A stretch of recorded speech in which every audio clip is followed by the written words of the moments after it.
Hi, I'm Brett Kinsey. I'm Region 3 RCAF Director, and this is my installment of hashtag why I joined RCAF.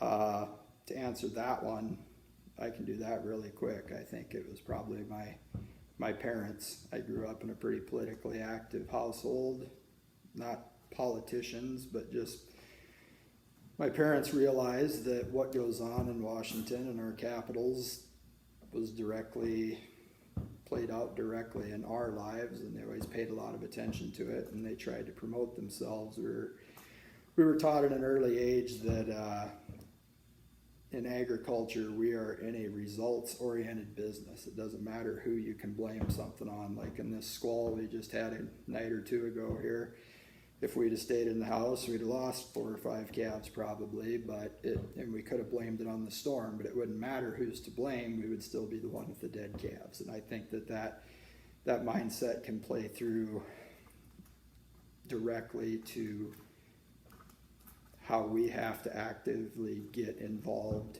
in the policies that shape our future. So once that's said, I guess I want to just build on that a little bit. I'm sitting here in front of this American flag that looks backwards because it's on my iPad. I apologize, it's the improper presentation of the American flag, but we just celebrated Easter and I'm sitting in front of this flag, and it's the irony isn't lost on me that there are two entities who never met us who volunteered to die for us. And number one, that's Jesus Christ, and number two, it's that American soldier, and both of them believed in us very much. But right down along that lines, Jesus Christ can give us salvation if we ask for it, if we go get it. Our grandma, our mother, our great aunt Ida, they can't go ask Jesus for our salvation, and we have to do it. The American soldier can go and fight and lay down their life if they must to give us freedom, but to keep it, we have to go get it. We have to sustain it. Life, liberty, and the pursuit of happiness. We have to go pursue it.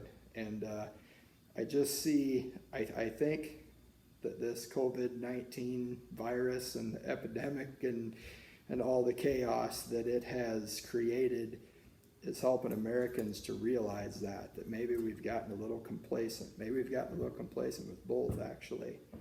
And I just hope that we can see a new level of self-determination and involvement in the things that rule over our lives. It always takes a crisis. What was it? Churchill said you can always count on Americans to do the right thing once every other option has been exhausted.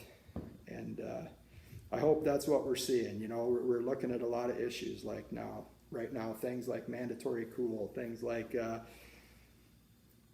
big hurrah over whether we should have 30% cash negotiated cattle or whether we should have a majority.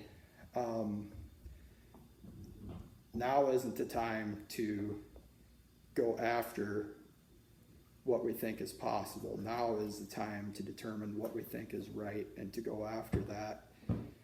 And the big reason that I say that is because I think that the one variable that has changed significantly in the last month is that the average American's getting involved. They're making the phone calls. They're ready to go out there in that spirit of self-determination and fight for what's right, because we really do need to make some changes in this country. And so I hope that however we go forward, whatever we do, we'll all band together and work together to do what we think is right. And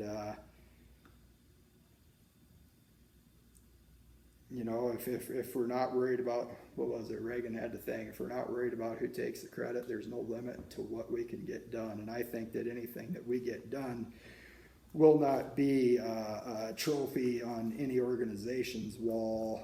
I think that it will be a trophy on every American's wall that makes those phone calls and makes those efforts. And I just really hope that everybody will get involved, because I think that